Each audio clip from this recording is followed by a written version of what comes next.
یا مہدی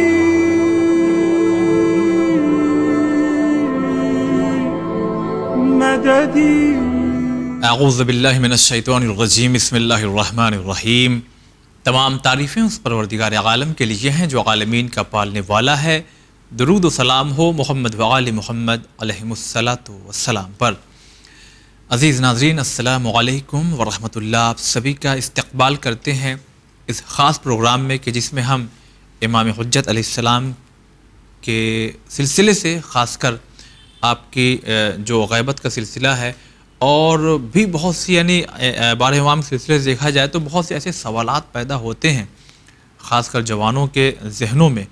ان تمام سوالوں کو مد نظر رکھتے ہوئے خاص کر یہ پروگرام ہم آپ تک پہنچا رہے ہیں۔ تو پچھلے ایپیسوڈ میں جہاں گفتگو جا کر کے تمام ہوئی تھی، اب آج کا یہ ایپیسوڈ یہاں سے ہم شروع کرنا چاہتے ہیں کہ اس دور غیبت میں ہم تمام لوگوں کی ذمہ داریاں کیا ہیں، پھر انہی ذمہ داریوں میں سے خاص ذمہ داریاں کیا ہے، اور اس کے علاوہ کچھ اور بھی سوالات ہیں امام کے متعلق بھی جو انشاءاللہ ان کے جوابات آپ تک ہم پہنچائیں گے حجت الاسلام والمسلمین علی جناب مولانا کمال احمد خان صاحب کے ذریعے۔ آئیے روبرو کراتے ہیں، ملاقات کرواتے ہیں۔ السلام علیکم ورحمۃ اللہ۔ وعلیکم السلام ورحمۃ اللہ وبرکاتہ۔ اگر ایک جنرل سوال ہم یہ کرنا چاہتے ہیں تاکہ اس میں بچہ، بوڑھا، جوان، عورت، مرد سب شامل ہو جائیں کہ کیا ذمہ داریاں ہیں ہماری امام پردے میں؟ بسم اللہ الرحمن الرحیم وبہ نستعین وہو خیر المعین۔ یہ بہت ہی اہم سوال ہے کہ انسان یہ جانے کہ غیبت کے زمانے میں اس کی ذمہ داریاں کیا ہیں۔ اور میں آپ کی خدمت میں عرض کروں کہ ذمہ داریوں کو جاننے کے بعد آدمی ذمہ داریوں پہ عمل کرتا ہے۔ جی، ایک ماں کو پہلے معلوم ہو کہ اس کی ذمہ داری کیا ہے تو ان ذمہ داریوں پہ عمل کرے گی۔ صحیح۔ لہٰذا دو مرحلے ہیں، ایک تو ہم ذمہ داریوں کو جان جائیں کہ عصر غیبت میں ہماری ذمہ داریاں کیا ہیں، پھر اس کے بعد خداوند کریم سے توفیق طلب کریں کہ اللہ تعالیٰ ان ذمہ داریوں کو ادا کرنے کی ہمیں توفیق عنایت کرے۔ اور یہ ہے، روایات میں بھی ہے، ایک روایت امام موسیٰ کاظم علیہ السلام سے ہے جہاں پر حضرت نے فرمایا کہ وجدت علم الناس فی اربع، تمام علم انسانی کو اگر جمع کیا جائے نا تو 4 چیزوں میں خلاصہ ہوتا ہے۔ ایک ان تعرف ربک، اپنے رب کو پہچانو۔ ایک ان تعرف ما صنع بک، اپنے آپ کو پہچانو۔ ایک یہ ہے کہ ان تعرف ما اراد منک، یہ پہچانو کہ تمہارا وظیفہ کیا ہے، تمہاری ذمہ داری کیا ہے، نہیں تم سے اللہ نے چاہا کیا ہے۔ ایک آخری ہے کہ ان تعرف ما یخرجک من دینک، ان چیزوں کو بھی پہچانو جو تمہیں دین سے نکال دیتے ہیں۔ ابھی ہم اگر گفتگو کریں وہی کہ ذمہ داریوں کو پہچاننا علم میں شمار کیا گیا ہے۔ نہ جانے آج ہم لوگ کن کن علوم کے پیچھے دوڑتے ہیں۔ بعض وہ علوم ہیں جو ہماری دنیا و آخرت میں کام آتے ہیں، وہ بہترین علم ہیں۔ بعض علوم کے پیچھے دوڑتے جن کا کوئی ہماری زندگی میں خاص اثر نہیں ہوتا، جاننے والا نہ بہت اس کے لیے اثر انداز ہوتا ہے، نہ جاننے کا کوئی خاص نقصان ہوتا ہے۔ جی، لیکن یہ جو آپ نے سوال کیا کہ عصر غیبت میں ہماری کیا ذمہ داری ہے، یہ وہ علم ہے جو ہماری زندگی پر مؤثر ہے، اس کا اثر ہے کہ میں واقعاً غور کروں کہ اس غیبت کے زمانے میں آیا یوں ہاتھ پہ ہاتھ رکھ کر حضرت کا انتظار کروں یا کچھ رسپانسبلٹی، کچھ ذمہ داریاں میری ہیں۔ جی، وگرنہ انتظار اگر دیکھا جائے تو انتظار حضرت تو درندوں سے لے کر اولیاء خدا تک کر رہے ہیں۔ حضرت کا انتظار سارے عالم کو انتظار ہے۔ ولی خدا جو اس عالم امکان کی ایک عظیم ہستی ہے وہ بھی حضرت کا انتظار کر رہی ہے، درندے اور حیوانات کو بھی حضرت کا انتظار ہے۔ میں ایک جگہ پر دیکھ رہا تھا، ایک ذات ہیں جو امام زمان سے کافی ملاقات ان کی ہوئی ہے، ان کا نام ابو الفضل کہوچی ہے۔ انہوں نے ایک مرتبہ خود بیان کرتے ہیں کہ میں ایک صحرا سے، بیابان سے گزر رہا تھا، کچھ بھیڑیے بیٹھے ہوئے تھے وہاں پر۔ میں نے خداوند متعال سے دعا کی کہ اللہ تعالیٰ ان کی زبان سے مجھے آشنا کر دے۔ اللہ تعالیٰ اگر چاہے تو اپنے بندوں کو، اور جیسا کہ بعض بندوں کو پرندوں چرندوں کی زبان سے آشنا کیا، یعنی وہ ڈریں اور خدا سے دعا کر رہے ہیں کہ ان کی زبان سے مجھے آشنا کر دے۔ اب جب یہ کہتے ہیں کہ میری دعا مستجاب ہوئی تو میں نے سنا کہ یہ بھیڑیے بھی کیا فریاد کر رہے تھے، اے میرے اللہ تو اپنے حجت کو اس عالم میں بھیج دے، ہم کب تک حرام کھانوں کے پیچھے دوڑیں گے۔ لہذا اگر آپ غور کریں تو حضرت کے منتظر سب ہیں، چونکہ یہ عالم اگر وہ مسیر کمال، مسیر سیر اللہ طے کرنی ہے تو ولی خدا واسطہ ہوں گے تبھی یہ مسیر طے ہوگی۔ دوسری طرف سے اگر اولیاء خدا کو دیکھیے تو میں روایات میں ملتا ہے کہ جناب لوط علی نبینا و علیہ الصلوۃ والسلام جب ان کے گھر پر ان کے قوم والوں نے حملہ کیا، وہ پورا واقعہ قرآن میں موجود ہے اور فرشتے وہاں پر موجود تھے، تو جناب لوط نے ایک جملہ کہا، قال لو ان لی بکم قوۃ او آوی الی رکن شدید، فرماتے ہیں کہ کاش میرے پاس طاقت ہوتی اور ایک پناہ گاہ ہوتی تاکہ میں تمہارا جواب دے سکتا، اس قوم سے کہا۔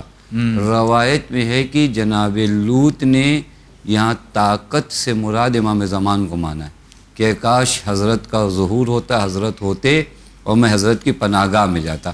کہنے کا مطلب یہ کہ انتظار جو ہے انبیاء بھی کرنے، سارا عالم حضرت کا انتظار کرتا۔ مشہور جملہ ہے جناب عیسیٰ علی نبینا و علیہ الصلوۃ والسلام کا، کیا فرماتے ہیں، انا منتظر روح اللہ، میں روح خدا کا انتظار کر رہا ہوں۔ یہ حتیٰ امام جعفر صادق علیہ الصلوۃ والسلام کے ایک صحابی ہیں سدیر سیرفی، یہ کہتے ہیں میں حضرت کی بارگاہ میں ایک مرتبہ حاضر ہوا، دیکھا کہ حضرت بیتاب ہیں، میں نے حضرت کو اس طرح کبھی بیتاب نہیں دیکھا تھا۔ میں نے حضرت سے کہا مولا اس قدر بیتاب ہیں؟ تو پھر میں نے مولا کے زبان اقدس سے جو جملے سنے، یہ سیدی غیبتک نفت رقادی، اے میرے آقا، اے میرے سید، آپ کی غیبت نے میری آنکھوں کی نیند چھین لی ہے۔ مطلب سمجھیں کس شدت سے سارا عالم حضرت کا انتظار کر رہا ہے۔ لیکن سوال یہ ہے کہ آیا انتظار کا معنی یہی ہے کہ ہم انتظار کریں، اسی کو کہا جاتا ہے کہ ہاتھ پہ ہاتھ رکھ کر، یا کچھ تیاریاں، کچھ آمادگی ہم اپنے وجود میں لے آئیں؟ تو جو سب سے اہم ذمہ داری جو آپ نے سوال کیا کہ مجموعی طور پر ہر مرد، ہر عورت، ہر بچے، یعنی سب کی جو ذمہ داری ایک اہم بنتی ہے وہ یہ کہ انسان اگر اس امام کا انتظار کر رہا ہے جو فضائل کا دریا ہے، جی، اس امام کا انتظار کر رہا ہے جو تمام کائنات کی امید ہے، اس امام کا انتظار کر رہا ہے جو بقیت اللہ قرآن کی زبان میں کہا گیا ہے، تو انسان کی ذمہ داری یہ بنتی ہے کہ وہ آئے اپنے آپ کو فضائل سے تیار کرے، اپنے آپ کو فضائل سے آمادہ کرے۔ میرے وجود میں اگر کوئی خاصیت نہ رہے، میرے وجود میں صداقت نہ رہے، میرے وجود میں دیانت نہ رہے، میرے وجود میں ظلم رہے، عدالت برداشت کرنے کی طاقت نہ رہے، تو پھر میں نے اپنے آپ کو ظہور حضرت حجت کے لیے تیار نہیں کیا۔ ہو سکتا ہے میرا جذبہ ہو کہ میں حضرت کے ناصروں میں رہوں، لیکن میں نے اپنے آپ کو تیار نہیں کیا۔ میں ایک روایت آپ کی خدمت میں عرض کروں تاکہ اس روایت سے سمجھا جا سکے کہ ہم اس زمان غیبت میں کس طرح اپنے آپ کو اپنے وقت کے امام کے لیے تیار کر سکتے ہیں اور ہماری رسپانسبلٹی اور ذمہ داری کیا ہے۔ ایک خط ہے نہج البلاغہ میں، میں ناظرین سے بھی عرض کروں گا کہ اس خط کو نہج البلاغہ میں جا کر ڈھونڈیں، تلاش کریں اور پڑھیں۔ وہ خط جو ہے حضرت نے اپنے ایک عظیم صحابی جناب عثمان ابن حنیف کو لکھا۔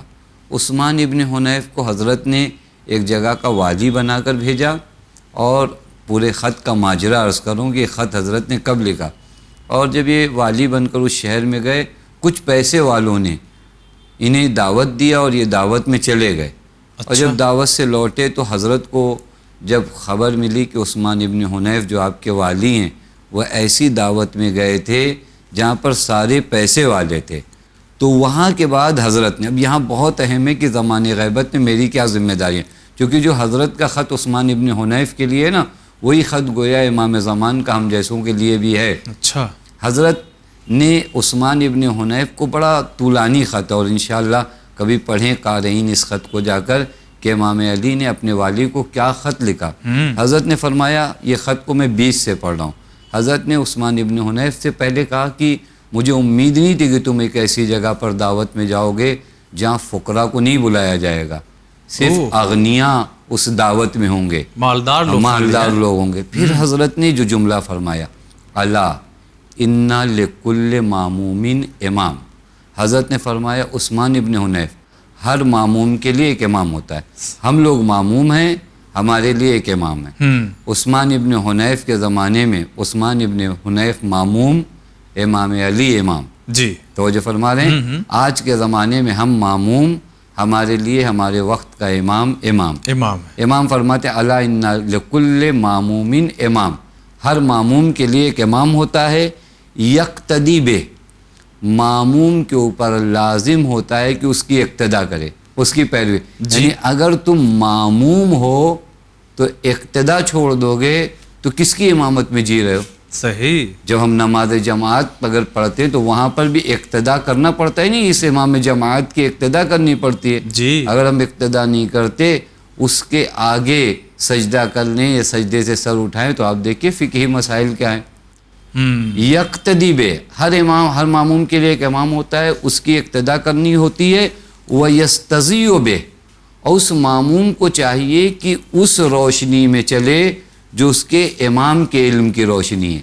دیکھیے زمانے غیبت میں ذمہ داری، میں انہی راستوں کو طے کروں جو میرے امام نے میرے لیے معین فرمایا ہے۔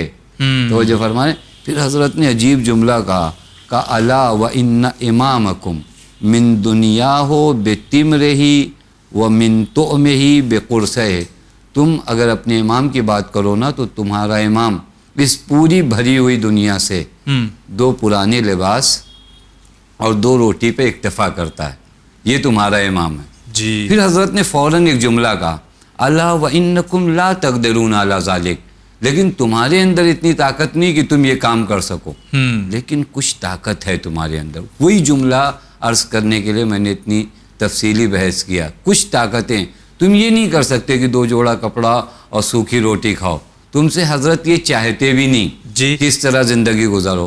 کبھی بھی شریعت ہم سے وہ کام نہیں چاہتی ہے جو ہماری توان اور قدرت سے باہر ہو۔ حضرت کہتے ہیں وَلَٰكِن، لیکن تم ایک کام کر سکتے ہو، کیا؟ عینونی بورئن واجتہاد وعفت وسداد۔ عثمان ابن حنیف علی کی طرح زندگی نہیں گزار سکتے، لیکن علی کی مدد تو کر سکتے ہو۔ واہ، کن چیزوں کے ذریعے مولا آپ کی مدد کروں؟ 4 چیزیں حضرت نے گنوائی ہیں۔ ورع یعنی تقوی، اجتہاد یعنی کوشش و تلاش، کبھی محنت سے نہ بھاگو، عفت یعنی پاک دامنی، آنکھیں پاک ہو، زبان پاک ہو، کان پاک ہو، نظریں پاک ہو، جی وسداد اور استحکام یعنی ڈٹے رہو، تھوڑے سے ناکامیوں پہ مایوس مت ہو جاؤ۔ صحیح۔ یہ وہ 4 چیزیں ہیں جو حضرت نے فرمایا عینونی، تم اس کے ذریعے میری کیا کر سکتے ہو؟ مدد کر سکتے ہو۔ اب آئیے آپ کے سوال میں انہی چیزوں کو، کس زمانے غیبت میں مجھے کیا کرنا ہے؟ تقوی الہی اختیار کرنا ہے، اجتہادین ہمیشہ کوشش و تلاش، عفتین اپنے وجود کو پاک رکھنا ہے، جی وسدادین اور جس دین پر ہوں اس پہ ثابت قدم رہنا۔ چلیے آگا، بہت شکریہ ادا کرتے ہیں۔ ایک یہ جو آپ نے ذمہ داریاں بیان کی ہیں ناظرین، واقعی ہمیں سوچنا چاہیے، لیکن مزید ہم یہ بھی چاہتے ہیں کہ آپ یہ بھی ہمارے ناظرین کو بتائیے کہ امام کو لے کر کے ہماری اور خاص ذمہ داریاں کیا ہونا چاہیے۔ کام تو بہت ہوتے ہیں لیکن کچھ لوگوں کو خاص کام دیا جاتا ہے کہ بھائی یہ بہت خاص کام ہے، تو خاص ذمہ داریاں مثلا جیسے دعا ہے یا امام کی یاد میں ہماری تڑپ کیا ہونا چاہیے، ہماری کیفیت کیا ہونا چاہیے، اور بقیہ ذمہ داریاں۔ حسن تم، یعنی ہم اپنے وقت کے امام کی نسبت کیا رسپانسبلٹی اور کیا ذمہ داری رکھتے ہیں۔ میں روایات دیکھ رہا تھا، بعض جگہوں پہ ملتا ہے ایک یہ چیز کہ زمانے غیبت میں ہم محزون ہوں، مغموم ہوں، غم ہو ہمارے اوپر، یعنی ایک غم میں زندگی گزاریں۔ زمانے غیبت کو آپ یہ نہ سمجھیے کہ ایک نارمل زمانہ ہے گزر رہا ہے، نہیں، زمانے غیبت میں انسان کا دل محزون ہونا چاہیے، مغموم ہونا چاہیے۔ اب میں ایک چیز یہیں پر عرض کروں گا، چہرے پہ مسکراہٹ ہو لیکن دل اندر سے مغموم ہو۔ کیوں معلوم ہے؟ کیونکہ مومن کے بارے میں کہا گیا المومن حزنہ فی قلبہ وبشرہ فی وجہہ، مومن کا چہرہ کھلا ہوتا ہے، دل محزون ہوتا ہے۔ امام نہیں ہیں، ولی خدا میری نظروں کے سامنے نہیں ہے، یہ حزن، یہ غم میرے وجود کے اندر ہونی چاہیے۔ ایسا نہ ہو کہ میں خوشیوں میں ڈوب جاؤں اور مجھے فرقت یوسف زہرا کا حزن ہی نہ ہو۔ یہ پہلی ذمہ داری کہ مجھے محزون اور مغموم ہونا چاہیے۔ یعنی مثال کے طور پر کبھی کبھی ایسا ہوتا ہے بہت سے لوگوں کے ساتھ میں کہ مثلا ماں یا باپ گزر گیا ہو، خدا سلامت رکھے سب کو، لیکن ان کی غیر موجودگی ہمارے اندر سے یہ آدمی جو ہے تڑپ رہا ہے، لیکن ہم آپ سے لیکن چونکہ معاشرے میں جی رہا ہے، سماج میں جی رہا ہے، تو وہ آپ سے کشادہ روئی سے، خوش روئی سے ملاقات تو کر رہا ہے، لیکن اندر سے اسے غم ہے کہ میں ولی خدا میری نظروں کے سامنے نہیں۔ میں آپ کی خدمت میں عرض کروں کہ ہم کتنی عظیم محرومیت سے دوچار ہیں، یعنی ولی خدا کا نہ ہونا ایک بہت بڑی محرومیت ہے ہمارے لیے، کہ میری آنکھوں کے سامنے جو ہے ولی خدا نہیں ہے۔ یعنی خود ہم وہاں پڑھتے ہیں، اگر آپ دیکھیے دعائے ندبہ میں اس حزن کا اظہار ہوتا ہے۔ میں آپ کی خدمت میں، ناظرین کی خدمت میں عرض کروں، اس حزن اور غم کا ہم اعلان کہاں کرتے؟ دعائے ندبہ میں یہ جملہ کہتے ہیں، عزیز علیہ ان اری الخلق ولا ترا، یہ حزن کا اعلان ہے، میرے مولا میرے اوپر کتنا سخت ہے کہ میں سب کو دیکھ رہا ہوں، آپ کو نہیں دیکھ پا رہا ہوں۔ میرے مولا میرے لیے کتنا سخت ہے کہ میں سب کی آواز سن رہا ہوں لیکن آپ کی آواز نہیں سن رہا ہوں۔ میرے مولا میرے لیے کتنا سخت ہے کہ میں سب سے باتیں کر پا رہا ہوں لیکن آپ سے نجوہ نہیں کر پا رہا ہوں، سرگوشیاں نہیں کر پا رہا ہوں۔ یہ دیکھیں، یہ وہ اعلان حزن ہے جو دعائے ندبہ میں بیان ہو رہا ہے۔ صحیح۔ اور واقعی یہ اتنی بڑی عظیم سعادت سے ہم محروم ہیں۔ میں عرض کروں، میں ایک مثال دوں آپ کو تاکہ ہمارے ناظرین، مرحوم کاشف الغطا رضوان اللہ تعالیٰ علیہ، یہ اس عظیم اور اس بلندی کے اور اس علم کی انتہا پر تھے مرحوم کاشف الغطا، کہ خود ممبر پہ سے انہوں نے ایک مرتبہ دعویٰ کیا کہ اگر فقہ کی تمام کتابیں، آپ جانتے فقہ کتاب الطہارات سے لے کے دیات تک اگر ہم پڑھنے جاتے ہیں، یعنی جو اس کی بہت شارٹ کتابیں لکھی گئی نا، ان کو پڑھنے کے لیے 4 سال کا کورس کرانا پڑتا ہے، کم سے کم یعنی وہ بہت مختصر کتابیں جیسے شرح لما اور اس طرح کی کتابیں جو ہیں ان کو 4 سال طہارت سے لے کے دیات تک ہم لوگوں کو پڑھانا پڑتا ہے جی۔ اب اس میں کتنی ہزاروں کتابیں ہوتی، تب ایک فقیہ آ کر ایک فقہ کی کتاب طہارت سے لے کے دیات تک لکھتا ہے۔ بعض فقہا ہمارے ایسے گزرے جنہوں نے پوری زندگی طہارت کی کتاب لکھی، زندگی نے وفائی نہیں کیا کہ وہ کتاب الصلاۃ تک آتے، لیکن مرحوم کاشف الغطا کیا فرماتے ہیں معلوم؟ ممبر پہ سے فرماتے ہیں، کہتے ہیں جتنی بھی فقہ کی کتابیں ہمارے مذہب کی ہیں، کوئی لے جا کر انہیں دریا میں ڈال دے، اس کے بعد مجھ سے کہے کہ وہ کوئی کتاب بچی نہیں ہے، آپ فقہ کا ایک نیا دورہ اور ایک نئی پوری کتاب لکھو جو طہارت سے لے کے دیات تک ہو، تو میں بیٹھ کر لکھ سکتا ہوں، مجھے کسی کتاب کی جانب رجوع کرنے کی ضرورت نہیں، یعنی وہ میرے دل اور میرے ذہن میں بسی ہوئی ہے۔ میں فقط یہ مسئلہ اس لیے عرض کروں کہ اس عظیم عالم کی آپ یہ مرحلہ جانیے، اس کے بعد یہی عالم دین معلوم ہے کیا فرماتے ہیں؟ فرماتے ہیں لیکن ان تمام چیزوں کے باوجود میں اپنے امامے کی تحت الحنک سے، تحت الحنک امامے کا جو حصہ نکال دیں، تحت الحنک سے سید مہدی بحر العلوم کی جوتیوں کو صاف کرنا چاہتا ہوں۔ کہاں علم کا وہ رتبہ، کہاں اپنے امامے کے سرے سے، تحت الحنک سے سید مہدی کے نالین صاحب، ان سے پوچھا کیوں؟ کہا چونکہ جو سعادت سید مہدی کو حاصل ہوئی مجھے نہیں ہوئی۔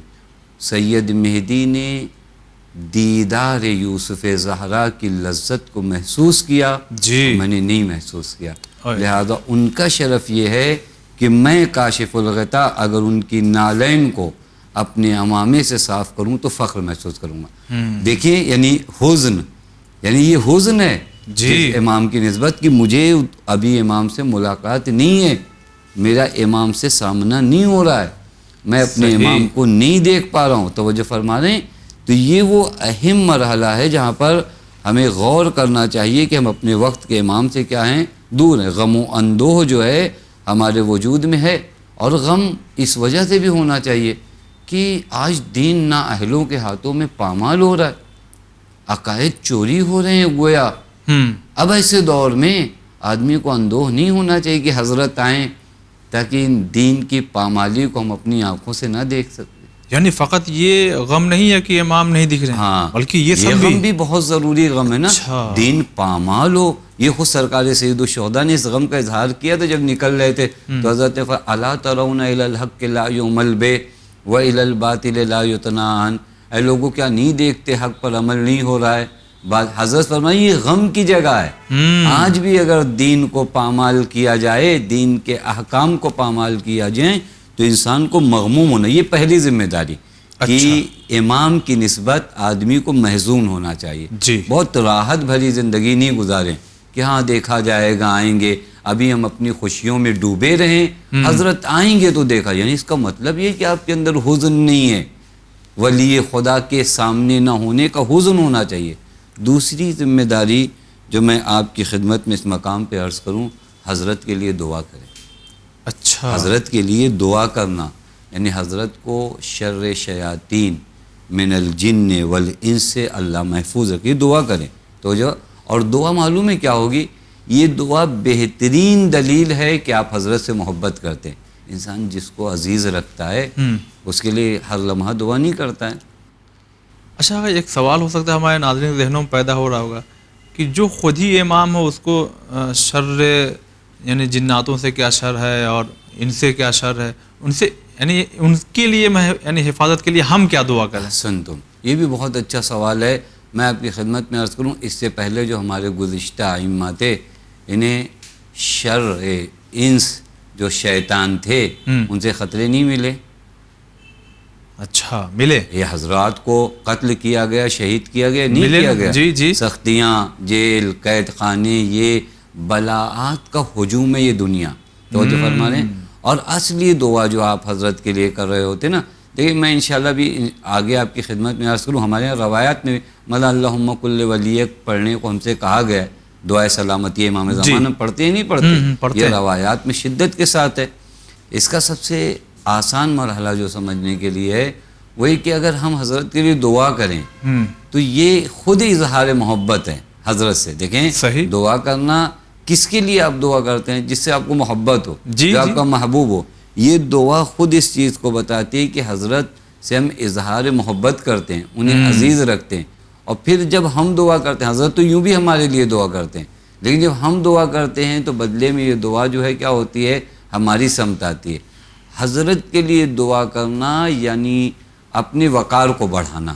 اچھا, حضرت کے لیے دعا کرنا یعنی اللہ تعالیٰ کے نزدیک خود کو محبوب بنانا. میں اگر فوائد گنانا شروع کہ حضرت کے لیے دعا کرنے کے کیا فوائد ہیں, کہ آپ حضرت کے لیے دعا کرو کس کے سامنے, خدا کے حضور میں. خدا کے نزدیک سب سے محبوب کون ہے, ولی خدا. یعنی محبوب خدا کے لیے دعا کرو خدا سے, تو آپ خود محبوب خدا بن جاؤ گے. یہ پھر تیسری جو ذمہ داری ہے وہ حضرت کی جانب سے صدقہ دینا. صدقہ بھی آدمی کب دیتا ہے, جسے بہت عزیز رکھتا ہے. اور آپ سب جانتے ہیں کہ یہ صدقات بلاءات اور ہزاروں پریشانیوں سے ہمارے وجود کو دور کرتے ہیں. اور پیغمبر کا جملہ بھی ہے, پیغمبر نے فرمایا کہ تمہارے ایمان کا کیسے پتہ چلے گا کہ تم مومن ہو. تو پیغمبر فرماتے ہیں تم مومن ہو اس کا اندازہ اس سے لگایا جائے گا جب میں اور میرے اہل بیت تمہارے نزدیک تم سے اور تمہارے گھر والوں سے زیادہ عزیز ہوں گے. اچھا, تو جب میں اپنے بیٹے کے لیے, اپنے باپ کے لیے, اپنی ماں کے لیے صدقہ نکالتا ہوں, پیغمبر فرماتے ہیں تمہارے ایمان کی ایک دلیل کیا ہے کہ خود میں اور میرے اہل بیت تمہارے نزدیک کیا ہوں گے, تم سے زیادہ عزیز ہوں گے. اب اگر حضرت کے لیے ہم صدقہ نکالتے ہیں تو اس کا معنی کیا ہوتا ہے کہ میرے نزدیک حضرت میرے گھر والوں سے زیادہ عزیز ہیں. شاید یہیں پر ایک چیز عرض کیا جائے کہ جب ہم اپنی اولاد کے لیے, اپنے ماں باپ کے لیے صدقہ نکالیں, اس سے پہلے اس عزیز فرد کے لیے صدقہ نکالیں جو ہمارے لیے اپنی اولاد. ہم یہ جملے کہتے بے نفسی انت و امی, آپ پر ہمارے ماں باپ فدا ہو جائیں. تو جب فدا ہو جائیں تو اس کا مطلب فدا کس کو کس پہ کیا جاتا ہے, جو زیادہ عزیز ہوتا ہے وہ دوسرا جو کم عزیز ہوتا ہے اس کو زیادہ عزیز پہ فدا کیا جاتا ہے. یہاں پر بھی اگر مجھے دن بھر یاد رہتا ہے کہ مجھے اپنے آل و اولاد اور بچوں کے لیے صدقہ نکالنا ہے, مجھے وہ ذات کیوں نہیں یاد رہتی جس کو زیادہ محبت کرنے پہ میرے ایمان کی دلیل ہوتی ہے. سبحان اللہ. ایک چوتھی ذمہ داری میں جلدی سے آپ کی خدمت میں آخر میں عرض کروں، یہ ہمارے ناظرین بھی یاد رکھیں، اور بہت سے کام آپ کرتے ہیں، اپنے مستحب اعمال حضرت کی نیابت میں کریں۔ اچھا، مستحب اعمال جو ہمارے ہیں، مطلب میں ایک مرتبہ حج پہ اپنا واجب حج کر کے چلا آیا، جی، اب دوبارہ حج جاؤں نیابت میں حضرت کی کروں، ہاں، طواف حضرت کی نیابت میں کروں، زیارت حضرت کی نیابت میں کروں، توجہ فرمائیے گا اس کا اثر کیا ہوگا میری زندگی میں۔ میں عرض کروں یہ وہ ذمہ داریاں واقعاً بیان ہونی چاہیے۔ کسی نے پوچھا ابھی اس مسئلے کو بیان کرنے کے، میں عرض کروں کسی نے آیت اللہ کشمیری رضوان اللہ تعالیٰ علیہ سے پوچھا کہ آیت اللہ نخودکی بہت ہی عظیم المرتبہ ذات، جی جی، کہا کہ آیت اللہ نخودکی اس مقام و منزلت پہ کیسے پہنچے؟ تو آیت اللہ کشمیری نے فرمایا کہ انہوں نے 4 سال، کتنے سال؟ 4 سال حرم امام رضا میں بیٹھ کر امام کی ذریعے اطہر کے قریب صبح سے شام تک قرآن پڑھا، اور یہ سارے قرآن ہدیے کیے امام رضا کو۔ سبحان اللہ، یہ چیز سبب بنی کہ آیت اللہ نخودکی کا مقام و مرتبہ اتنا بلند و بالا ہوا۔ اب آپ غور فرمائیے کہ ہم کیا کریں، حضرت کی نیابت میں اپنے مستحبی اعمال، اور میں قرآن کی ایک آیت بھی پیش کروں تاکہ ہمارے ناظرین کے دل میں ایک دم یہ بات بیٹھ جائے۔ قرآن کہتا ہے سورہ نساء آیت نمبر 86 میں، اذا حییتم بتحیۃ فحیوا باحسن منہا او ردوہا، جب کوئی تمہیں تحیت اور تحفہ پیش کرے، میں ترجمہ تھوڑا سے اور وسیع کر رہا ہوں، جی، وگرنہ عموماً یہاں کیا جاتا ہے جب تمہیں کوئی سلام کرے تو بہترین طریقے سے تم اس کے سے، مثلا کسی نے کہا سلام علیکم، آپ کہیں وعلیکم السلام ورحمۃ اللہ، جی، توجہ فرما لیں، یعنی اگر کوئی تمہیں تحفہ پیش کرتا ہے تم اس سے اچھا تحفہ پیش کرو، جی جی، یا کم سے کم اتنا تو پیش کرو۔ صحیح، یہ ہو گیا مرحلہ۔ اب اگر آپ امام کی نیابت میں تحفہ، ہم کیا پیش کر سکتے ہیں بارگاہ ولی عصر میں؟ میرے پاس کیا ہے؟ صحیح بات، میرے پاس تو کچھ بھی نہیں جو ولی عصر کی بارگاہ میں پیش کرتا ہوں۔ میں 10 صلوات پیش کر سکتا ہوں، میں زیارت امام حسین حضرت کی بارگاہ میں پیش کر سکتا ہوں، یہ میں نے پیش کیا۔ اب حضرت کریم ابن کریم ہے، توجہ فرما رہے ہیں، اب حضرت اس آئے کریمہ پہ حضرت کے علاوہ کون عمل کرے گا کہ اگر میں نے یہ پیش کیا صحیح، تو پھر حضرت اس سے بہتر تحفہ میرے لیے مجھے اس سے نوازیں گے۔ آپ غور فرمائیں، میں ایک جگہ پر دیکھ رہا تھا تاریخ میں، ایک کنیز نے امام حسن مجتبیٰ علیہ السلام کو ایک پھول پیش کیا، حضرت نے فرمایا جاؤ آزاد ہو گئے۔ سبحان اللہ، لوگوں نے کہا مولا ایک پھول، اس کے بدلے میں آزاد۔ حضرت نے اسی آئے کریمہ کی تلاوت فرمائی کہ جب کوئی تمہیں تحفہ پیش کرے تو اس سے اچھا تحفہ پیش کرو۔ بس آپ اگر غور فرمائیے، حضرت کی نیابت میں عمل انجام دینا ہمارے عمل کو مبارک قرار دیتا ہے، اور روایات موجود ہیں کہ واقعاً امام وقت کی جانب سے مستحب اعمال کو نیابتاً انجام دیا جا سکتا ہے، نہیں دیا جا سکتا۔ کثرت سے روایت موجود ہے۔ ایک روایت کو اصول کافی میں نقل کیا ہے کہ ایک راوی ہے موسیٰ ابن قاسم، وہ آ کر امام جواد سے کہتا ہے مولا میں جب طواف خانہ کعبہ کرتا ہوں تو بعض اوقات آپ کی جانب سے اور آپ کے والد کی، میں اس روایت کو بہت جلدی پڑھ رہا ہوں تاکہ ہمارے وقت میں یہ بات ختم ہو جائے۔ حضرت سے قاسم موسیٰ ابن قاسم نے کہا مولا میں طواف خانہ کعبہ کرتا ہوں تو آپ کی اور آپ کے والد کی جانب سے نیابتاً بھی طواف کرتا ہوں، یعنی امام کی جانب سے نائب بن کر طواف کرتا ہوں، کیا یہ عمل جائز ہے؟ بعض لوگ کہتے ہیں کہ عمل جائز نہیں ہے۔ حضرت نے کہا نہیں، بالکل یہ عمل ٹھیک ہے، بالکل یہ عمل اچھا ہے۔ یہ کہہ کر راوی چلا گیا، 3 سال بعد حضرت سے پھر ملاقات ہوئی، اور اس نے کہا مولا وہ عمل جس کی میں نے آپ سے اجازت لیا تھا کہ آپ کی جانب سے اور آپ کے والد کی جانب سے میں طواف خانہ کعبہ کرتا ہوں، میرے دل میں یہ آیا کہ کیوں نہ تمام معصومین کی جانب سے میں طواف کروں، لہٰذا میں نے سسٹم یہ بنایا کہ ایک دن پیغمبر اکرم صلی اللہ علیہ وآلہ وسلم کی جانب سے طواف کروں، ایک دن مولا متقیان کی جانب سے، اور اسی طرح سلسلہ، چونکہ امام جواد کے زمانے تک یہ شخص تھا، لہٰذا اس نے کہا کہ میں یہاں تک اس سسٹم سے آتا ہوں۔ اور پھر اس نے ایک جملہ کہا مولا کبھی کبھی میں آپ کی جدہ صدیقہ طاہرہ سلام اللہ علیہ کی جانب سے بھی طواف کرتا ہوں، کیا یہ عمل ٹھیک ہے؟ اب یہاں کے بعد واقعاً بہت اچھی جگہ آج ہماری بحث کا اختتام ہوگا، چونکہ ابتدا امام زمان سے ہوئی اور انتہا انشاءاللہ امام کی جدہ پر ہوگا۔ حضرت سے اس نے کہا کہ کبھی کبھار ربما تفت عن امی، کبھی کبھار آپ کی والدہ ہی نہیں امام جناب زہرا سلام اللہ علیہ کی جانب سے بھی طواف کرتا ہوں۔ حضرت نے فرمایا استکثر من ھذا فإنہ افضل، یہ کبھی کبھی کیا ہوتا ہے ہماری جدہ کی جانب سے طواف کرنا، اس عمل کو زیادہ کرو۔ افضل الاعمال یہ ہے کہ صدیقہ طاہرہ کی نیابت میں تم طواف زیادہ کیا کرو۔ کہنے کا مطلب یہ ہے کہ ہم جب ان حضرات کی جانب سے اعمال مستحبی کرتے ہیں تو اس کا پورا فائدہ ہمیں کو ہوتا ہے، اور مومن کو چالاک ہونا چاہیے کہ اپنے عمل کو ایسا پیش کرے۔ فرض کریں آپ نیابت امام زمان میں زیارت کو جا رہے ہیں حرم امام حسین میں، وہاں پہ موجود ملائک مجھے نہیں دیکھیں گے، وہ یہ دیکھیں گے کہ یہ وہ آ رہا ہے جو نیابت امام زمان میں زیارت کرنے آ رہا ہے۔ پھر میرے جانے کا انداز، خود ملائکہ کو میرا مرحبا کہنے کا انداز بدل جائے گا، کیونکہ میری کوئی عزت اور وقار نہیں ہے، لیکن میں جس کی نیابت میں جا رہا ہوں وہ روح کائنات ہے۔ لہذا یہ 4 آپ کی خدمت میں ذمہ داریاں عرض کی۔ جی آغا بہت شکریہ ادا کرتے ہیں، اور ناظرین بہت معذرت، ابھی اور بھی ذمہ داریاں جنہیں آغا بیان کرنا چاہ رہے ہیں، لیکن چونکہ شیڈیول کو دیکھتے ہوئے جو ایک محدود وقت ہوتا ہے اس پروگرام کا وہ تمام ہو گیا، مگر انشاءاللہ خدا کی توفیق شامل حال رہی تو اگلے ایپیسوڈ میں ہم حاضر ہوں گے، اور بھی جو بقیہ ذمہ داریاں جو بیان کی گئی ہیں وہ ہم آپ کی خدمت میں پیش کریں گے۔ فی الحال آج کی جو ذمہ داریاں جو بیان ہوئی ہیں اس پر ہمیں بہت توجہ دینا چاہیے، اس لیے کہ ہم سنتے تو اکثر ہیں، بس خدا سے دعا ہے کہ خدا ہم نے جو سنا ہے اس پر ہمیں عمل کرنے کے بھی توفیق عنایت فرما۔ انشاءاللہ اگلے ایپیسوڈ میں ملاقات ہوگی۔ السلام علیکم ورحمۃ اللہ۔